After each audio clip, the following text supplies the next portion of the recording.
Maroneza mukomere nitgura ndabasuje. Umuvandimwe yanyandikiye arambwira ati ndashaka kujya hanze, ndashaka akazi, ndashaka gutangira ubuzima. Uyu ni umuntu umwe. Hari abantu 2, 3, 10, 100 abashatse, abasore, abarangije secondaire, abarangije kaminuza banyandikira ikibazo kimwe. Nanjye koko maze gucara ngatekereza asanze yuko hari ikintu kiri hanze byanze bikunze. Isi ifite imibumbe, ifite amajyepfo, ifite amajyaruguru, ifite uburasirazuba, ifite uburengerazuba bw'isi. Icyo nizera ni kimwe, icyo nizera ntashidikanya nuko buri umwe wese harabagenewe kujya. Ariko urugendo rutangira gute? Numvishe nafata story ku buzima bwanjye butoya, nkavuga uburyo kujya hanze kuri njyewe byatangiye nko mu 2015. Mu 2014 ndangije ikizamini cya leta secondaire, 2015 nyine wa mwaka wo kuruhuka, nibwo nari kumwe n'abavandimwe nk'abazatse tuzagenda ngo muri Mozambique, Ubuzima, Malawi, bimwe bababwira abantu bose gutyo. Ndabyibuka njye wabishiragamo ingufu njya kubaza mu Nyabugogo, hari bisi yatwaraga abantu 50,000, barishyiraga 50,000, 70,000, ugaca ngo muri Tanzania niko bavugaga, ukajya ngo mu kindi gihugu ngo ukazajya muri Mozambique. Nuko numvaga ntago mu by'ukuri nari mbashije kuba nyine nzi ibyo ndi gukora, gusa umutima wo kumva ati ngo ndarangije ngo mukujya gushaka ubuzima. Ndangije nsanga na passport mfite, passport gwega imbari 50,000, zimwe z'ubururu apana mbere nshyashye zingizi, nta tike mfite. Ubwo passport imbari 70 cyangwa 100, tike banshimye hafi 50, 150, nsanga nta muntu n'umwe nziyo. Noneho ndi kumwe n'abavandimwe 2, 3 gutyo cy'abandi sinibuka, reka tubare 4. Ubwo ngubwo njye nasabaga ibihumbi bingahe, hafi passport 100, gutega ni 50, kwitwaza ni 50 kugira ngo ugushaka no kubashaka akazi 200. Ubwo turi abantu 4 800. 800 kubana naje secondaire, nta kintu na kimwe mu by'ukuri mufite zero. Maze kubona yuko ntacyo nabikoraho, navuze ati nta kibazo. Igitekerezo mamagara papa wanjye kuri telefone, maza alo bite papa, ni byiza kuko nago tubana twabana iki gihe, ndumva naje secondaire. Arambwira ati se ushaka iki? Ndashaka kugenda hanze gushaka ubuzima. Hanze he? Ndashaka kujya muri Mozambique. Aravuga ati okay, ufite umuntu usanze? Hoya. Ufite amafaranga n'atanu? Hoya. Arambwira ati urabizi muhungu wanjye, uziko wemerewe gupfa, umusatsi nuvuyeho, nemerewe kujya gute? Nemerewe gupfa. Kubera ko yagiye bavuga ngo nta mutekano haba nyine. Maze kumubwira, arambwira ati nugira ikintu uzambwire mwongere, ariko ngiye ntabwo ibyo nabijyamo. Ubwo rero amahirwe ndabireka ibyo bintu. Ariko bamwe muri bagenzi banjye harimo abakomeje imishinga, ababitekerejeho, harabifuje kugenda hanze, nyine birapfa. Ariko urukumva yuko igitekerezo cyatangiye cyera. Njya kwiga muri kaminuza ndavuga ati okay, njya kujya muri kaminuza, muri SFB, kaminuza y'u Rwanda Igikondo. Igitekerezo kijya hasi ndabyibagirwa. Noneho nkiga kuva mu gitondo kujya nimugoroba. Igihembwe cya mbere kirangiye, icya kabiri icyakurikiyeho nuko naje kumva nsanga muri kaminuza batwigisha n'insokanze ntabwo bizabimpagije. Ubwo kandi ubanzi ngo haracyari imyaka 3 kuko ndi muri kaminuza 2015 mu wa mbere, nzarangiza 2019. Ubwo ngubwo mise nangiye kwibaza ko 2019 ibyo banyigisha nta kintu bizamarira. Nibwo natangiye ku volunteeringa natandukanye. Bino bivugiye iki? Bivuze ngo niba ubu ngubu arano wa volunteeringa, hari club wajyamo, hari ibintu wakora muri free time yawe, ugomba kubikora, bizagufasha igihe kizaza. Ndabyibuka wabonaga 70% mu ishuri, nkajya mbona 55, 56, ntabwo nayinyiga, niga ku munota wanyu.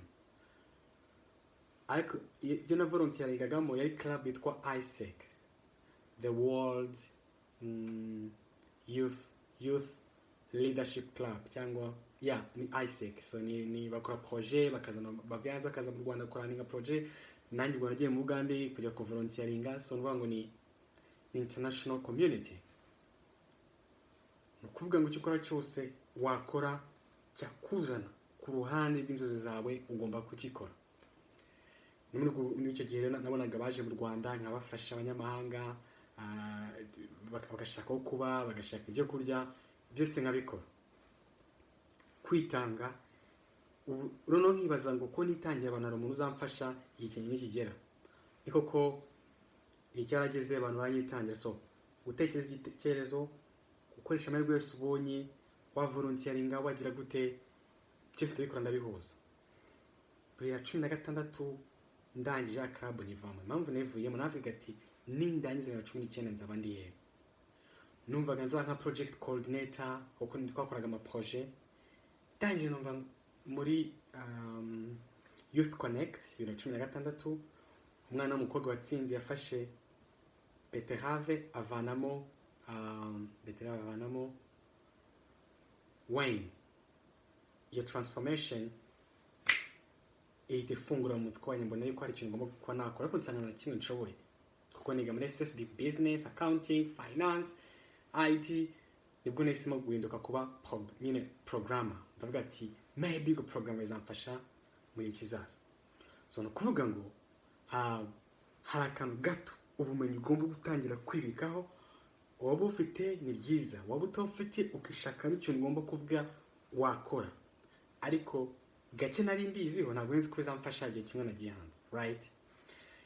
Icyakurikiyeho ni ubwo ngo ku itariki 31 z'ukwezi kwa 12 nibwo nanditse letter yo kuresigning. Letter yanjye ya mbere yo kurangira kuva muri iyo club na volunteeringagamo. Maze kuresigninga ijoro, amanywa, mu gitondo n'ijoro nabaga ndi muri SFB ndi gwa program.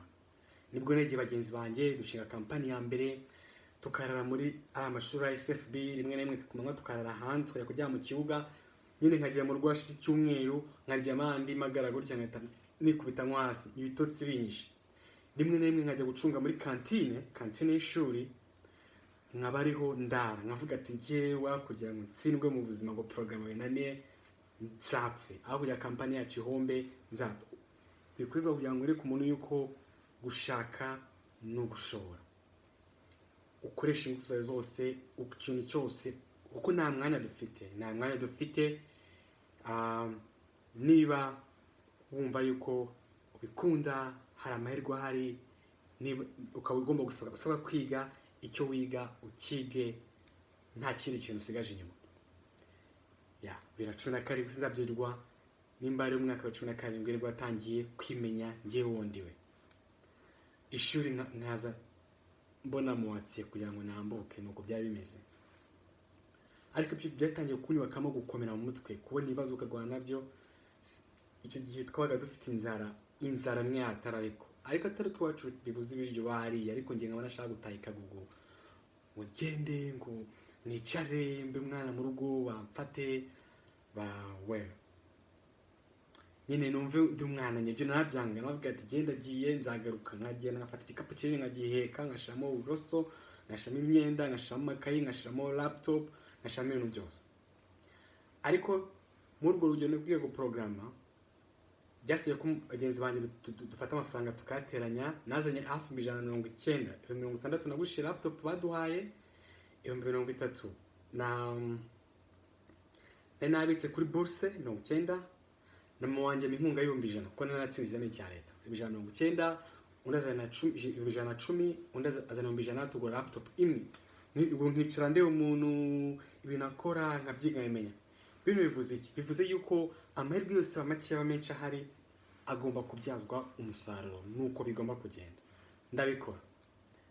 Nyuma yaho urumva ko twageze aho ngaha twakoraga tubura inkunga, tugeraho turabifunga, bagenzi banjye turatandukana, nyine tumitamo kubivamo nyine gutyo. 2018 suvuga ngo 2015 nari muri volunteeringa, 2016 ndi gukora ama club nirwa nyine njya ahantu atandukanye imishinga, 2017 ntangiye bwo program dushize company, 2018 n'undi njyenyine na laptop mfite na kintu kimwe mfite aga telefone gato cyane bari ka tekino gato kacyo gihe ubwo urumva n'amanote nigiragamo guprograma nkagize program muri telefone niwe tangiye gusavinga iyo mvuze gusavinga I mean it no gusavinga andi ziri ku mukanda nkavika bwo nkaje igikondo n'amaguru nkasubira n'amaguru nkabwirwa igihe cyose mama wanje nabo naza kumvumbura ko wenda ntagiye ku ishuri nyine na ntateze nkazinduka saa 10 bakiryamye nimwe nkaba nagiye saa 12 nkabangeze handi ku kinamba urumva iyo akonje naguza n'ibyuya saa moya zikavuga ndi kuri SFB bakansanga nahageze nka saving y'amafaranga narasavinze kugira ngo ngwize amafaranga byari bigoranye cyane ariko ngejeje mu 70 kuko haje bourse icyo gihe n'amafaranga manje y'amagenda yo gutega ndayegeranya njya ku iposta ngura laptop nayicomeka igashyuha ku buryo nakandaga ututoki tukandya nkashya none nyisubizayo nubwo bwa mbere nari ntangiye kugira gute nari ntangiye kwiga guserera nasubiye ku iposta ndababwira ati iyi laptop mwamaye irashyuha ntabwo nayikoresha mu kansu byanjye atereka reka cyave mu iduka ndashwana nuvuga ngo nibiba nkwaho kushwana kugira ngo inzu zazigereho ugomba kubikora umugabo birangiye ambwira ati rero haza ndaravuga ati ndabona mukujya mushwane mfite laptop ariko igura hafi 120 2018 kandi mfite hafi 70 papa wanjye yanyine kazaneyongamo amaganga ati nta kintu ariho kubw'amahirwe hari umwana w'inshuti yanjye yitwa Dudes Ndahiro Emmanuel twatandukanye ntabwo sinzi nyine sinzi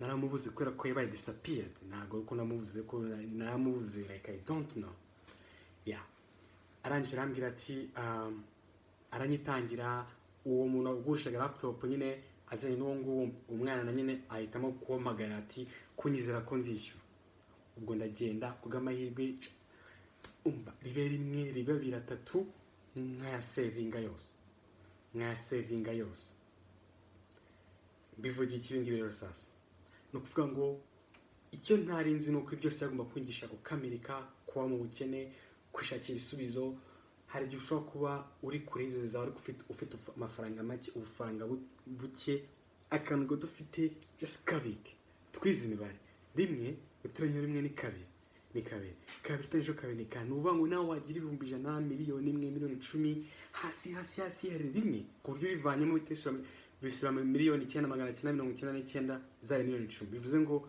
amafaranga yose agomba kugira akamaro kuko amahirwe naje kwishyura kuri Christmas ya December nibwo naguze laptop ariko iyo laptop mouse ntabwo yakoraga nuvuga ngo nibwo nize kumenya ama shortcut icyo nasabaga yari i5 kandi ya mbere yashyuraga ari Pentium ifite Pentium processor ndavuga ati ngiye igomba kumfasha bino bivugiye iki bivuze ngo izo ni iki byantwaye kugera ku nzu zanjye ubu ngo ndakomeza ndihangana bishiramo ingufu ndabyibuka n'umuvandimwe wanjye Patrick iki gihe yigeze yanyingereye mu 2018 nubwiye ko na nyende gushagura laptop kandi amafaranga tuze anyongereraho nziri ku mukanda so vuga ngo kuva 14 15 16 7 8 ni imyaka 5 ni a year of transformation nawe ugomba kuba hari ahantu maze uhera hari aho maze ugenda hari aho maze urwana n'ibintu icyo nzi cyo ushobora kugiye gutangira ku munsi wa mbere cyangwa umaze imyaka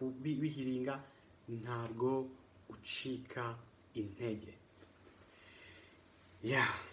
so nuko nashikona laptop 19 nibwo natangiye kwicara nka programa noneho kuva mu gitondo kugira nikubise hasi nkasinzira nta mwanya wo gutakara icyaje kuba niki abantu bose barambuze ibyo bigezweho nk'indirimbo ntabyo nzi nyine muri ikintu kimwe programming niba hari ikintu kimwe mutima cyo kugira ati do something bari cyo ukora cyonyine bidafite akamaro ubireke bizagusanga aho ngaho bimenyeza ugomba kudacika intege niri nayo so ariko no 2019 abambana 15 16 17 18 19 bagatangira kugira ati wowe mu Rwanda wowe kuri mu Rwanda ufite imico imeze gutya uko imicangira imeze gutya nta mwanya mfite gutakaza impamvu iminota umwe ni umunota umwe niba tuvuganye ngo ikintu kinyasangahe sanga cyo cyarangiye niba tuvuze ngo tugiye ahantu nkaba nahageze amasegonda 2 nahoraga niruka ni uvuga ngo my time. Ubwo na volunteeringaga nyine 2015 nahoraga ngenda mu projet uturere ngenda ahantu hose. Ibaza umuntu ugenda wanyuze ugatujya kuri projet ugahita wicara. Nuvuga ngo nimba nagendaga amasaha 23 nirirwa ngenda umunsi wose nje gushaka aba partners n'amaguru. Ubwo ndicara amasaha 23 ibintu byose nabisuprimye mu mutwe wanjye. Bigera kuri level noneho ibiha bikora gutya byirukanga. None nakicara ngumva ndigomeka kacera kubera ko none niriwe nicara ko mutane n'umugoroba. Ariko cyiza cyo nuko 3 4 5 ufite iki kibazo wumva utari gumeka neza birikiza kubera ko umubiri nyine urabwigishwa ufata ukawukana.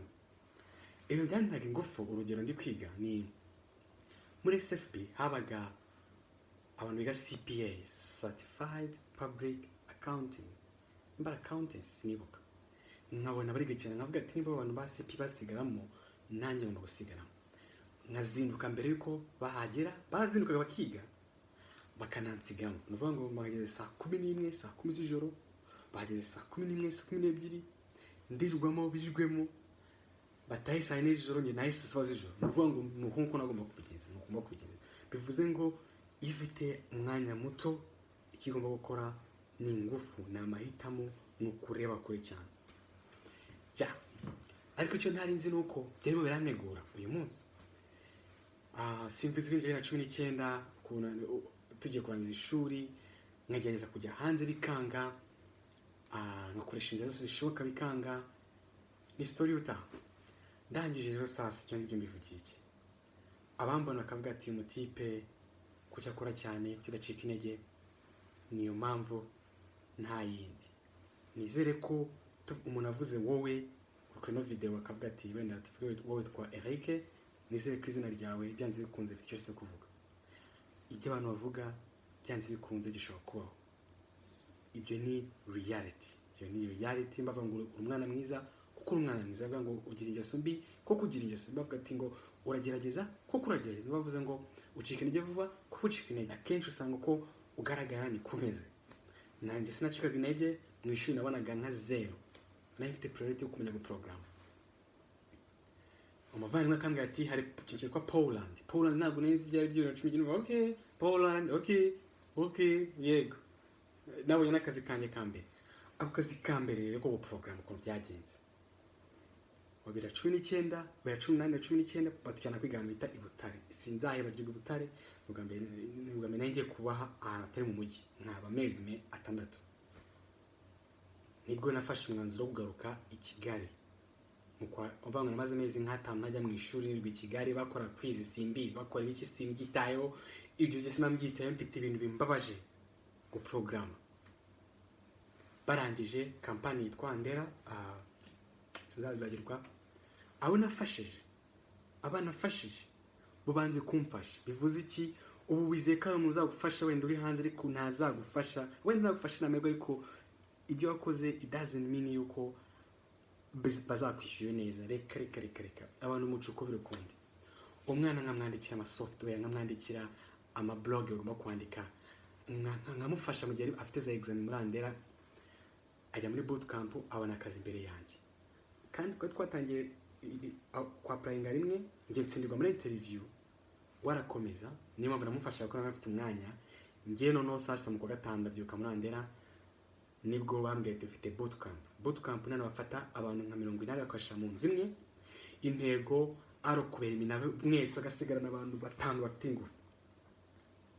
Icyo cyakurikiye so nabwo 2015 ko mfashe umwanzuro. 2016 nanjye kwihinga ama projet.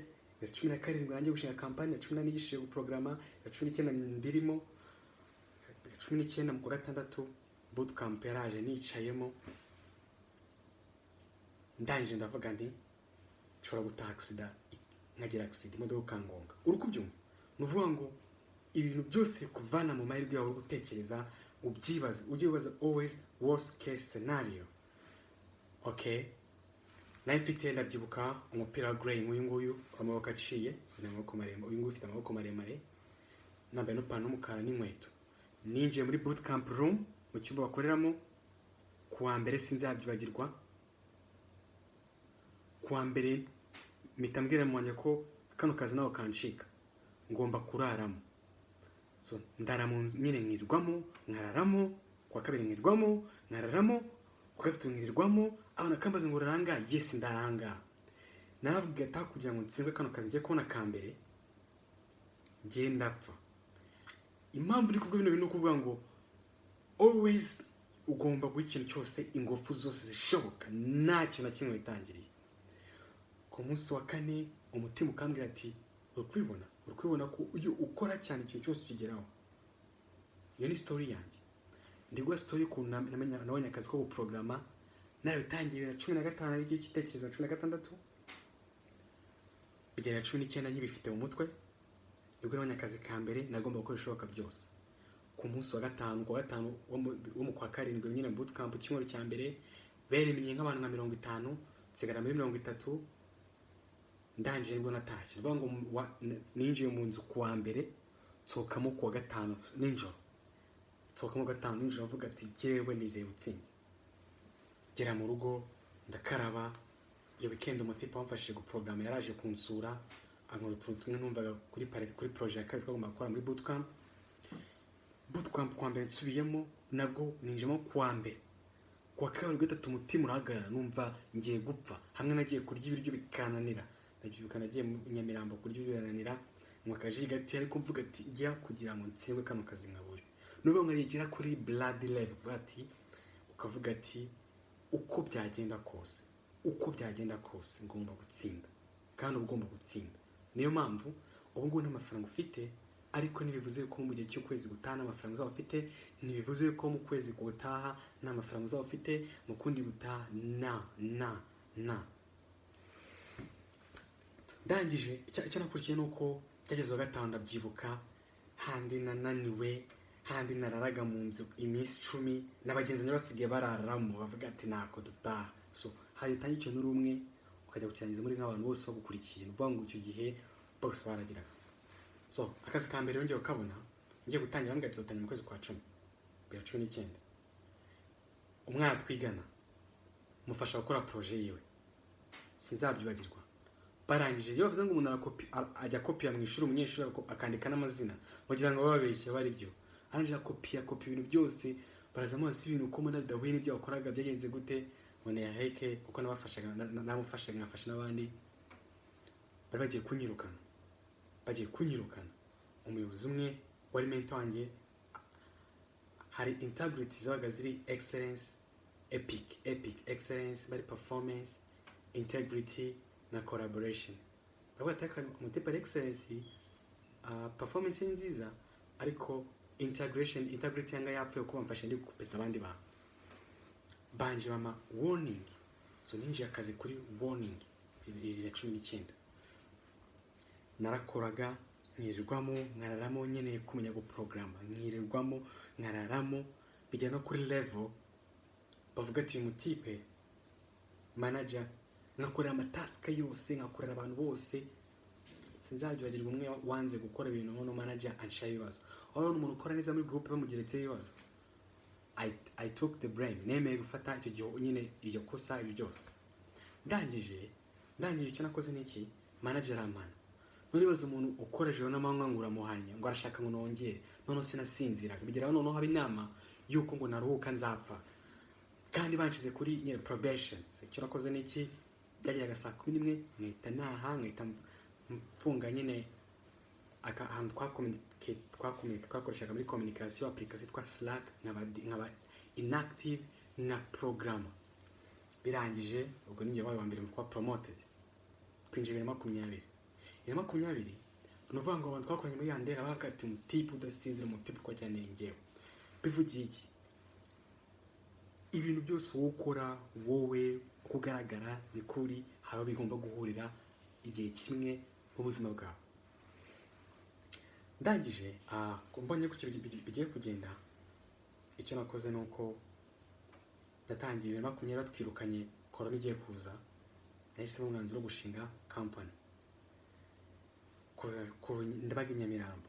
So mu kwa kane sinzabyibagirwa kugera mu kwezi kwa 10 namaze 6 nkora projet nyubaka systeme yose ndayikora ndayirangiza njye nyine mu kwa 11 sinzabyibagirwa natangiye kwigurisha. gusa icyo ntari nzi ni kimwe nuko iminsi yanjye yari ibaze, icyo ntabwo nari nyizi. Iyi software kubw'amahirwe njya muri ESP porogaramu y'aba-entrepreneur ba selected. Icyo bansabaga ni ukugurisha iyo software. Nabyuka mu gitondo nkajya mu mujyi, nkajya Nyamirambo, nkajya Remera, nkajya Kanombe, mbwira abantu ngo bakoreshe software yanjye, bakanyirukana, bakamvugiriza induru, bakambwira ngo birahenda, nkajya inzu ku yindi. Bigeraho noneho nashaka no kubyuka mu gitondo, umutima unandeba baranyirukana, abo ndi bujye kureba mu nzu. Nkabyuka nkihangana, nkabikora baduha miliyoni igihumbi cy'idolari. So ubwo n'ubwa mbere mbonye ibyo natekereje ko uzangira umumaro. Baduha $1,000 nkakifashisha, nkakoresha amafaranga, nkajya mu business, nkarangura. Ariko excellence, gukora cyane, always ntabwo bivuze ngo nimba uri umudokita muzore doctor, niba uri mu entrepreneur zone entrepreneur, niba uri finance wakora finance. No kuvuga ngo icyo nakoze ni iki, aho nicaga mu program buri munsi, aho nicaye ndi kwiga, aho nicaye ngira gute, none namaze igihe nirirwa nkagenda mu gitondo ngataye iwacu saa 2 z'ijoro ndi kubwira no business yanjye. Nagiye muri amwe n'inshuti nkeya, mbona izindi nyinshi abashaka kurya imishinga. Noneho mu kwa 12 nibwo 2020 nibwo nahise mfata umwanzuro wo gukora version ya kabiri y'uwo mushinga. Nigira igitekerezo kimwe, buri business ninjiragamo nahuraga n'umuntu umwe mu mwaka WhatsApp ye. Nuvuga ngo WhatsApp yanjye ifite nk'abantu 400, irageragera nko ku 1,100. Ubu nuvuga ngo mu gihe cy'amezi angahe nawe n'abantu 700. Muri bisi nkaganira, muri bisi nkabwira imishinga, unyuma nimero nkahita nextinga hi kageza kumenyana, that's it. Iyo umuntu agwaye nimero ukambwira ngo hi akagusubiza, nibwo utangira kubona stati yiwe. Okay, mba ndakavumbuye. Umva abakobwa noneho nkabaganiriza, abagabo, abacuruzi, ikintu cyose. Abakobwa bagiye umutima baroroha ku muhungu, ubwo nizere kwenda n'umuhungu, abakobwa wenda nabo babibona gutyo. Umukobwa uramubwira ikintu akacyumva. Nubwo nawe n'abakobwa benshi nigeze mbona nyine bakamfasha gucuruza. Bino bikwivugira iki? Amahirwe ufite, ikintu ufite, think big, tekereza kure hashoboka. Nyuma y'icyumweru kimwe by'umweru postinga nta muntu nsubiza, ariko buri munsi ngenda mbona amanimero, natangiye kujya muri sales. Umuntu akamagara, undi akamiriza undi muntu, undi muntu akamiriza undi muntu, undi akamiriza undi muntu, undi muntu akamiriza undi muntu. Nanjye byo nacuruza gutyo. Ariko niribuga mu mujyi njya kurangura amasahane, amadongo, najya kurangura ibintu bitandukanye, nkabihuza nkabicuruza online. Abantu bakije babanze bazi ko ari byo nkora, ariko mu by'ukuri ndacyari wa muntu programa. Aho bitandukanye nuko maze ko programa software ndi kugurisha ibintu. So ndavuga ngo nshobora kwanza kugurisha, nabanze kuvuga, nabanze ku programa. Ibi byose bigomba kugira ikintu bimara. Icyo nshaka kubwira rero, umushinga mbanze kubona ko nzabishobora, mfite stock, ntakibishoboye numva nashoboye kwirukanka, nkabona imisoro, nkabona kurwana n'abantu, nkabona kwikora njye nyine numva mbaye exhausted, right? Icyo nakoze ni kiye sasa, naje gufata umwanzuro, ndabihagarika, numva ndabyanze, bati sinzabisubira. Attention hano, kuva 2015 2014 kwanza, kuva 2014 narigaga kugira nzatsinde exit, kugera 21 nibwo naje kunanirwa. Kunanirwa kumva mu bintu ranze, ukabikanga, umutukanga, na laptop ngacika intege. Ariko ikigishatse kubwira ngo at some point take your time. Ntubure hope, ntunapfe, ubwo uri in shape, ubwo ufite ingufu, umubiri wawe ukorera neza, ubwo mwabukora neza. Ubwo ku 2021 ntabwo nongeye gufata laptop yanjye, nabaye mbiretse kugira mu kwakira. Y'amafaranga nyuma nari nsigaranye, umukozi wanjye arampamagara ambwira ati tuzahurira mu mujyi muri Itoroshye. Ati mfasha ndikora byo kujya muri Poland, mfasha kwandika lettre, urebe ukuntu bimeze, usuzumire. Ndabaza ibintu mukora n'ibiki, turi kwa applying. Nibyo gusa ibintu nari mfite, nagiye gushakamo passport na hope, nta gitekerezo n'iki na kimwe cyo kujya mu mahanga. Ndaje ndayibona, umuntu atamagara ngo mugurize, ubwo yari kwita yatwara icyo gihe ahubwo. So ndihangana, ntegereza gihe nzabona rendezvous, bavana mfasha tubona ibyangombwa byose, njya gushaka kandi kazi. Ako kazi nagiye gushaka ni wa muntu ubera 19 wakamishije yari inshuti yanjye. Ndangije rero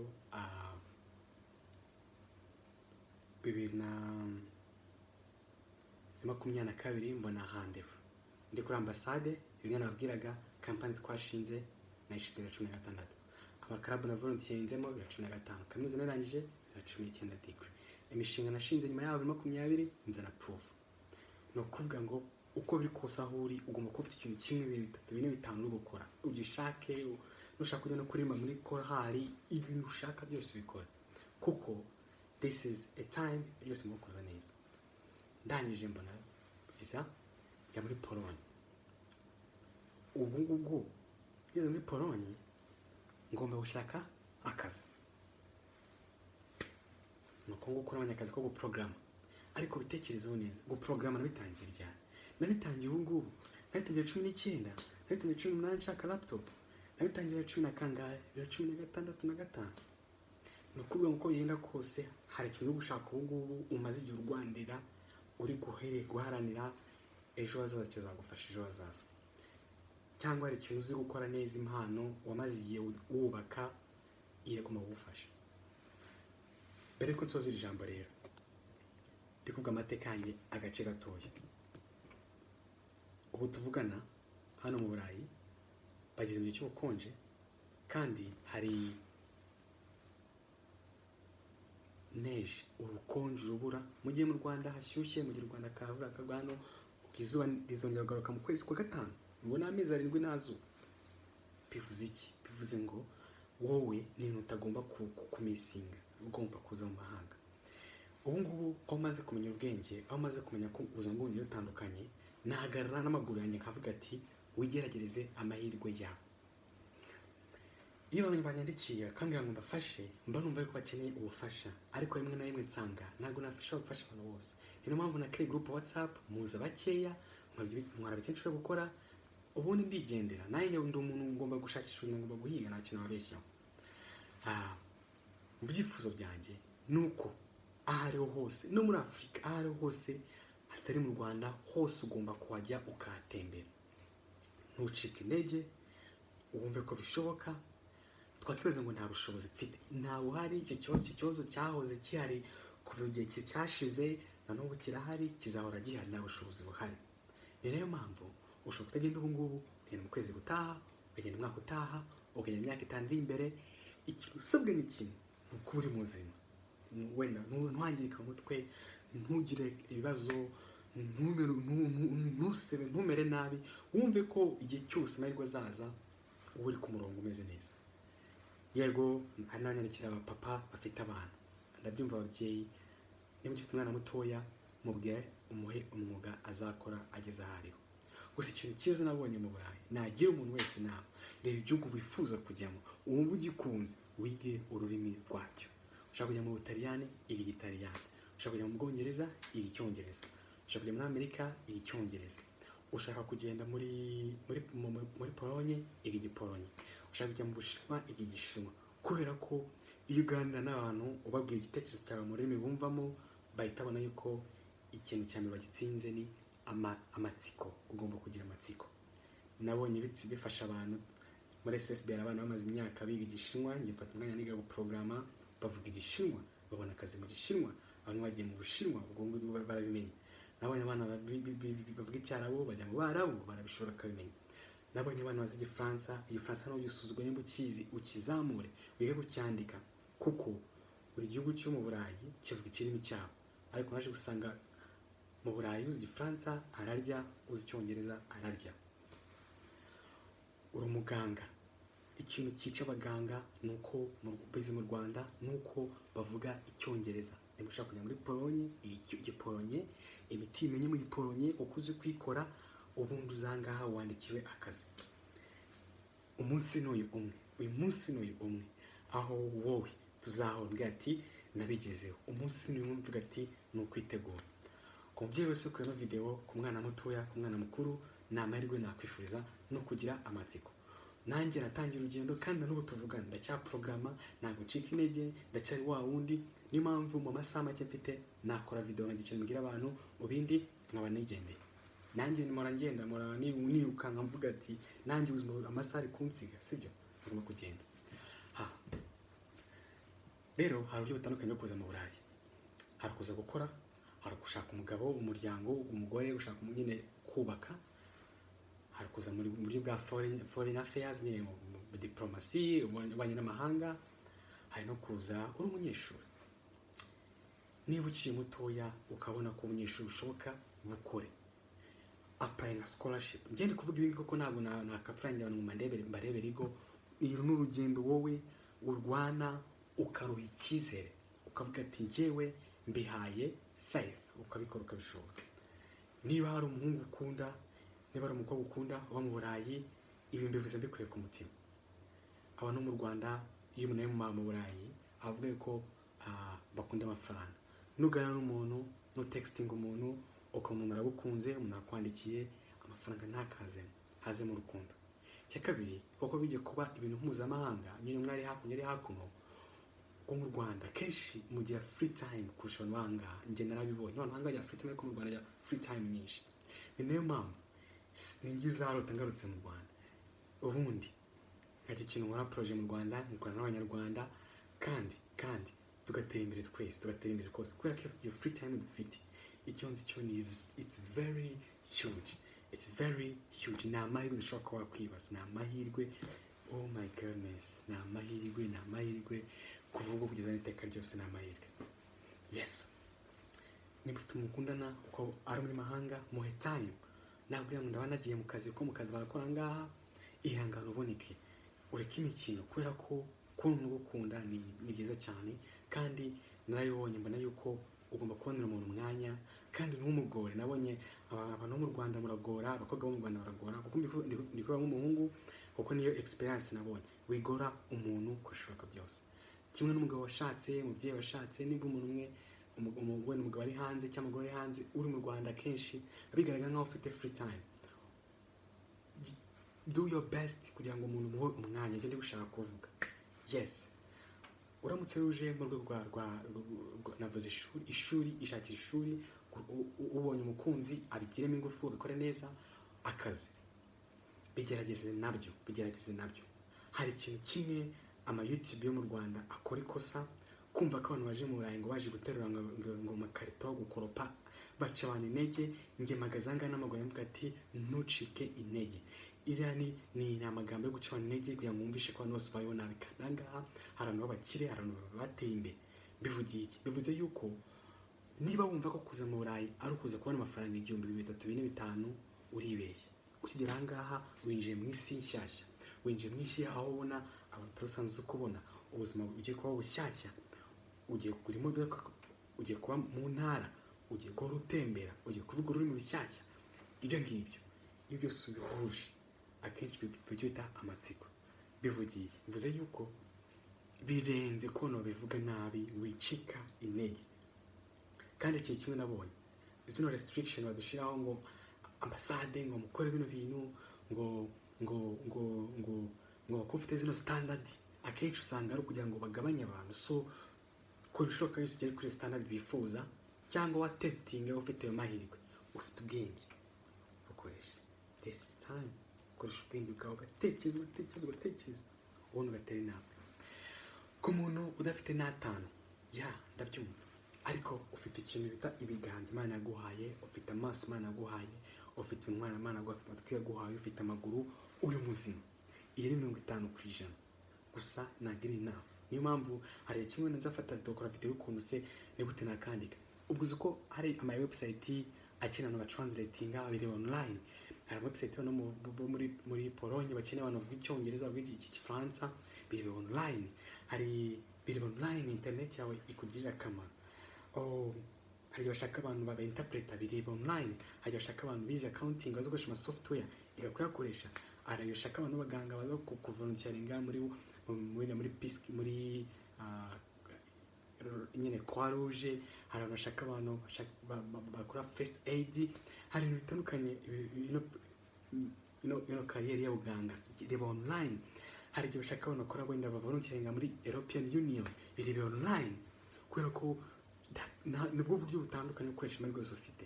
Hari amakuru atanga scholarship, yarebe wa applying uko bigenda kose mu busa dufite, muri byinshi dufite, mu biringane dufite, bigomba kutugirira umumaro. Yes, so nzapnisha video uko ntekereza, ariko akenshi nzi yuko umuntu umwe cyangwa babiri bizabagirira akamaro. So uru Rwanda rurimo ruratera imbere rwirukanka. Nuhagarara n'amaguru yawe abiri, ufite imyaka 25, ufite 50 reka tumureka ufite 25, ugakubita master ukumva nta kariyeri ugukurira mu mutwe wawe, wasigaye. Nimba wasigaye mu Rwanda, wasigaye no mu Burayi uzasigara. Bivuze iki? Ugomba kugira ahantu hagarara, ugomba kugira ikintu ubikaho, ugomba kugira icyo bita ngo distraction weapon. Ni ikintu, ni ubwenge, ni impano, ni ibintu byose Imana yaguhaye mu gukoresha kugira akamaro. Ntucike intege, byanze bikunze haba hari igisubizo. Yes. Video ya mbere postinga, amavideo nayavanye hari igihe mbona nkabona ntabwo ndi umuntu ugaragara nk'uw'ishuri, nagaragara nk'umuntu usanzwe, nagitekerezo ngitanga, niyo mpamvu nawe mbiretse. Atangiye postinga sense ko bireba, niba ntabwo siko baza kubireba, gusa nimba ari byiza ikintu wanyitura n'ikintu. Wanyitura kuvuga ati wenda hari icyo ngiye gukora muri agenda yanjye. Nabonye abantu bashaka ikintu, urabona ko ushaka ikintu ikindi kikaguhagarika, ukabona ndashaka gusimbuka ikintu kikaguhagarika, bashaka gutembera uko isi ukagera kure, ariko ubushobozi ntabwo. Uvukira mu nduru, amatika ari mu muryango, jepore yabirimbye, so ariko madema abiri sikwenda robo bifite abavandimwe benshi, cyangwa hari n'uyikorera afite ubushobozi bwose, nta kibazo.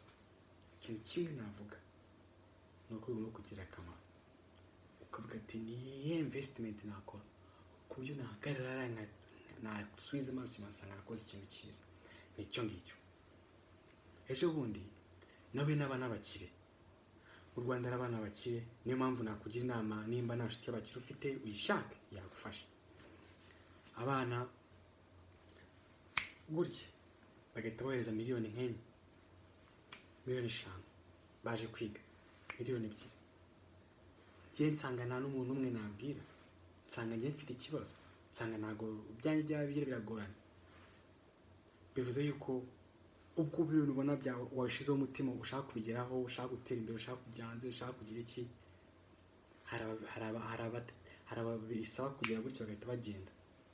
Bivuze ngo inzozi zawe nakantu gutya ku muntu runaka uzifite. Bivuze ngo tekereza kure, ubaze nagize hanze nakora iki, ibyo numara kubona ukatangira kubikora neza, akenshi ntabwo ucika intege. Ntabwo uzacika intege, uzategeza igihe cya mbere, igihe cya kabiri, kwezi kwa mbere, kwezi kwa kabiri, umwaka kabiri, ariko uzabigeraho. Yes. Nuko nabonye abakire, nkabona amafaranga barayatakaza, nkabona abashaka kwiga. Njye mwifurije gutera imbere, mwifurije kugira ubumenyi, mwifurije no kwiga muri kono video wese. Gusoza rero nabwira ababyeyi, tuvuge ababyeyi, niba wenda waha video n'umubyeyi akabireba, mubyeyi kuri no video, niba umwana wawe ari ikintu gusaba wakora ugikore, nimba ari deni wafata kugira ngo umuteze imbere urikore, ariko mubuze ijambo rimwe, yaguhe ishema. Deni ufashe yaryishyura, ese yagiriye imbere agatekereza kure. Fasha umwana wawe umugeze ku nzozi. Niba ngo akabona katsinzwe, ubike yuko igihe kimwe gifite imyaka 5, 10, umwana wawe 15, 20 yarakubaganaga, basi bariko yakubanaga yakoze udukosa utwirengera. Nicyo ita ku mubyeyi, no kwirengera amakosa y'umwana. Akumwana agomba kumwigisha, ariko ikibaye cyose umubyeyi barabimubwira. Umubyeyi niba ari ikintu nakwifuza no gufata ukaha amahirwe umwana wawe. Nimba bisaba kugurisha inzu, nabonye mama wanjye ashaka kugurisha inzu, no gucigera abantu barabateka mitwe, hari n'abateka mitwe, ugomba kubitandukanya. Ariko bisaba ku mwana wawe ajya hanze, ari ikintu utanze wemere gitanga kuko cyonse cyangaha amezi 2 amezi 3 amezi 4 amezi 5 atandatu amezi 6 amezi 7 ashobora kwereka atangiye gutera imbere, ashobora kuba afite akazi umwaka umwe, imyaka 3, imyaka 2 yanze ishobora kuba yagarutse kandi ari ku murongo. Numva yuko icyo umubyeyi yifuza no kumwana ari ku murongo, ubuzima bwubatse neza. Nicyo navuga ko umugabo wubatse, ndabizi neza ko usaba kugira amafaranga usiga mu rugo kugira ngo wambuke. Niba bishoboka yuko wagerageza umvikana n'umudamu wawe, jya hanze ni heza, hanze ni ubundi butandukanye bwo mu Rwanda. Ikibazo cyo nayandi umunyarwanda, nzagaruka mu Rwanda, ariko aho maze kumenya ubwenge naje gusanga nta muntu ugomba gucika intege ku kintu atekereza, cyane cyane yuko nta muntu ahagarara n'amaguru yawe abiri ngo abwanze ukuntu ubuzima bwabungana. Isi ni nini cyane, isi irikaraga. Nshobora kuba tuvugana ndi muri Polonye mu kwezi umwaka utanze, abandi mu kindi gihugu, nkajya mu majyepfo, nkajya mu majyaruguru, ngaruka mu Rwanda. Isi ni umubumbe. Rero tera intambwe ya mbere. Ushobora kutajya muri Polonye, wenda ukajya n'ahandi hanze. Ushobora kuba ati wenda ujye no mu kindi gihugu cy'umuturanyi, wambuke, mbese uhora utembera, ntucike intege. Naba guca intege, bazahagarara bavuga ati urabyibuka urangaha, urabyibuka ugeze kuri kino kintu. Abaguca intege ntabwo bazabura ko muzacika intege. Rero mfashe umwana n'umuhungu we, kanshimira abamfashije, abarimu banjye, nawe n'abarimu benshi bakanyigisha, nawe n'inshuti nyinshi zikanyigisha. Tuvuge kugura laptop yanjye n'umwana witwa Dudes Ndahiro Emmanuel, so yabaye disappeared. Birambabaza kuba sinzi aho abantu babura bakajya, usanga bambwiye ko yabuze, cyangwa hari amafaranga wenda runaka ngo atishyuye, ngo nyine arabura. Gusa Dudes Ndahiro Emmanuel wasanga ye n'abamuzi, twariganye, ntabwo nzi ahaba, sinzi, wenda ahari, sinzi, wenda yagiye ahandi hantu, ikindi gihugu, wenda yarabuze, wenda yarapfuye. Gusa ubu ngubu ni umuntu wamfashije ngira ahantu ndi, ko sinzi yayo. Hari abandi nibuka nkahamagara. So rero mbikubwira kugira ngo nawe usubize amaso inyuma, ushaka kubona ko step uri bona idahagije. Maybe there are people, hari abantu bakwiriye kwibuka ati warakoze, wishimire nawe bishimire. Muri biki ufite cyangwa muri byinshi ufite, wishimire. Ejo bundi nabwiye umuntu waratinze kubona akazi, ndamubwira ati wahagarara n'amaguru yawe ukavuga yuko kuje mu Burayi uzabona akazi. Hari n'abazaza mu Burayi ubuzima bwawe bubi, ntabwo ucika intege, uragomba gushakisha, kuko ibintu byose ni ukwiga. Ni ikibazo cy'igihe, Rero nibyanga ntuzacika intege, uvuga ngo biki n'ibiki, hari igihe bizanga. Ugomba kubuza ukuntu uzabaho byanga. Mu gihe byanze ntabona akazi, navumiya, wenda simbona ibyo nshaka byose, byanyibukije ya minsi yo muri 2015, 2016, 2017, 2018. So ibyo byose waciyemo ntubyibagirwe, ngo bigaruke ko umuntu ukomeye. Ibi bike mvuze, nzavuga n'ibindi, gusa ntarabyibagirwa. Buri muntu webye ino video wese kugeza aha ngaha urakoze cyane, ariko navuga yuko ubu ngubu kugeza igihe kizaza ntihagire umuzongera kukubeshya. Hari amananiza, uretse ko n'umuntu ubonye viza igihe leta itanga imara akasohoka. Ndabyibuka njya kubona viza, ndabyibutse utazahomba. Mfite ingero ebyiri, bambaje ngo ugiye he, wabonye viza gute, wayikoze gute. Nyine immigration ikakoza ibibazo, niyo mpamvu ugomba kuba ufite amadokima yose, ukayerekana ati ngiye kwiga, nabonye viza gutya, nishyuye amafaranga y'ishuri gutya. Ibyo byose ugomba kuba ubifite. Hari umwana rero, ibyo byarambaje ukuntu banindije kugeza indege igiye kunsiga. Hari umwana rero wibagiye akadokima kamwe, indege iramusiga, indege $700,800. Ubazi kuita ko uyu ni shake. So rero always be ready, do research, but ready ku research, ntucike intege. Numva ni ugutembera amahanga, ni ukujya gushaka ubuzima, ni ugaruka mu Rwanda, ni ukubaka, ni uguteza imbere ibintu byose. Yes, harashize iminsi. Thank you guys for watching this video. Mwakoze kubireba. Ntucike intege, koresha ingufu zose. Bye.